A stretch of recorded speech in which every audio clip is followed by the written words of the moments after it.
Hi, this is Anthony Turner in Copper Center, Alaska. Been here about 4.5 months.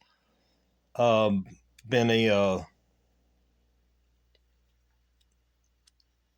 stalked continuously every time I move from state to state. I've lived in 6 states in the past year and a half.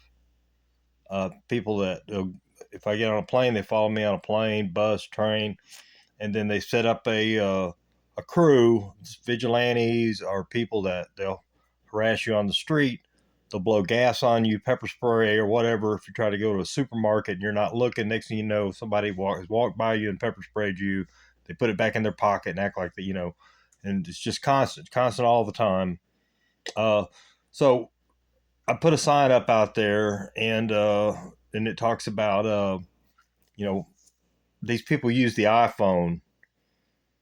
That's how they coordinate everything, and these iPhones are numbered. If you get an app that shows the phones around you by the Bluetooth signal, then you can see the phones that are out there, and you can see this network of phones because they're all numbered like iPhone 14.2, iPhone 14.3, iPhone 14.7, iPhone.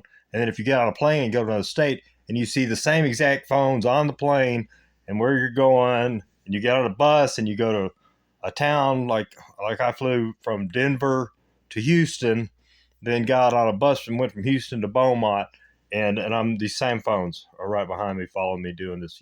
So they coordinate this stuff. So what happens is, this is like part one of this. After 9/11, in this emotional rush to do something about terror or threats to the country, they created this horrible organization called Department of Homeland Security and gave it power over everything. And they have unbelievable, unconstitutional powers. And inevitably, the war on terror subsided and they started running out of threats because the whole business of them and these fusion centers, that coordinate information that sit underneath them, these fusion centers are in all 50 states. There's like 8 of them in California, and I think there's going to be one in Alaska. It's a small state, but there's always going to be one. They started running out of real threats to the country, and they didn't want to admit that. They didn't want to stop the money from coming in. They didn't want to, all these ex-military or ex-police that run these networks. They started developing this scam, which is to just put people on a list, say that they're dangerous.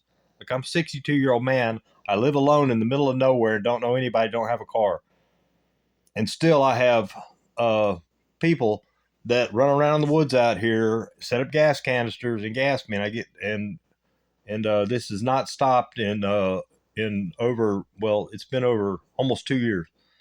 So that's why I do these things, and that's why the message out there is for the vigilantes. They know who they are. They don't care. They really don't. They're running the scam.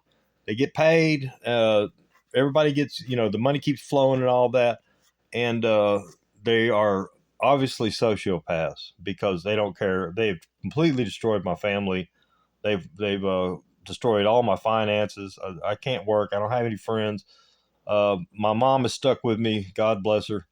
But they've really hurt her and strained our relationship because they've made her worry so much, and she hasn't done anything to anybody. So this is just part one. I'll get back to you about these fusion centers and the people that sit underneath them. These are some vile, ugly, horrible people, and they just need a target. They just have to invent a target, and all they need is one little thing. If you've got something in your past that they can use as leverage, that they can expand upon it. And it's how all of law enforcement works. Every little molehill is made into a mountain.